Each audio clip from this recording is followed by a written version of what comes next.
Hello, and welcome to the Chan Shun Centennial Library. My name is Lance, and I'm a librarian here at Southwestern Adventist University. This video is part of a series where I talk about the library, how it works, and what skills you need to do research well. In this video, I will talk to you about a tool you can use to assess sources of information. The world is full of information, and the rate that new information is produced is staggering. Some estimates say that the rate of production could be doubling the worldwide amount of information every single day. That's a ton of information to have to sort through. In a lot of ways, doing research in an academic setting isn't like trying to find a needle in a haystack, but like trying to find a specific needle in a stack of needles. Sometimes the task of doing research can seem pretty daunting at first. Luckily, there are lots of tools that librarians have invented to help you through the process. The tool we're going to discuss is a mnemonic device to help you think about the process of information sorting. Invented by Jane Mandelios, the radar method can help us sort through academic resources and help us select appropriate materials to use in our work. Radar stands for relevance, authority, date, accuracy, and reasoning. Relevance can seem simple at first. Obviously, an article about Canadian boating history isn't likely to be relevant to medical research. However, it is something you have to keep an eye on. If you're researching brain tumor removal surgeries, there are differences in surgical approach for different kinds of tumors. Making sure you're researching the proper resources for the context can be subtle, but it is always important. Authority matters in judging the credibility of a resource.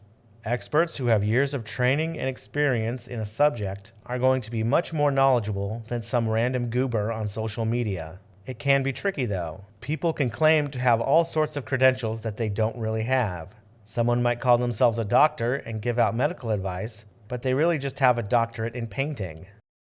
If you're going to rely on someone for information, it's important that they have real skills, qualifications, and experience. Date is probably the easiest element to parse. Research is cumulative over time. This means that as time progresses, research information generally gets more accurate and more complete.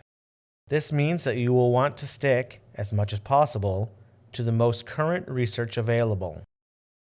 A good rule of thumb is to use sources that are less than 10 years old. Accuracy can be the most difficult element of a source to determine. It's important that resources have proper methods and accurate results. Most academic articles that will be useful for doing research will come from peer-reviewed journals.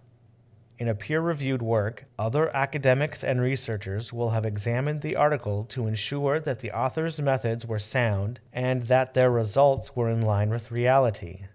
Sometimes you will have to make this determination without the aid of peer review, and it's important to make sure that the author's methods make sense to you and that their results don't seem outlandish. Reasoning is another element that seems like it would be easy, but can be tricky sometimes too. Everybody does things for a reason, and researchers are no exception. When you're reading an article, it's important to figure out why something was published.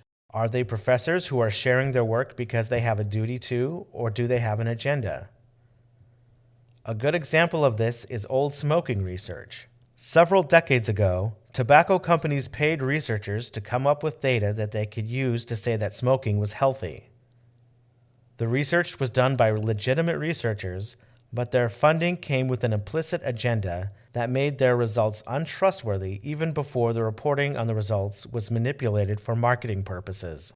This kind of thing still happens today, and it's important to be aware of it and to keep an eye out for it. These don't necessarily all have to happen in this order, but they are things that you should keep in mind when you are evaluating the resources you are using to inform your work. Well, that's it for this video, guys. Thanks for listening, and don't forget that we have a bunch of other videos that can help you out. If you have any questions or need more help or information, don't hesitate to reach out to the library at the contact information on the screen.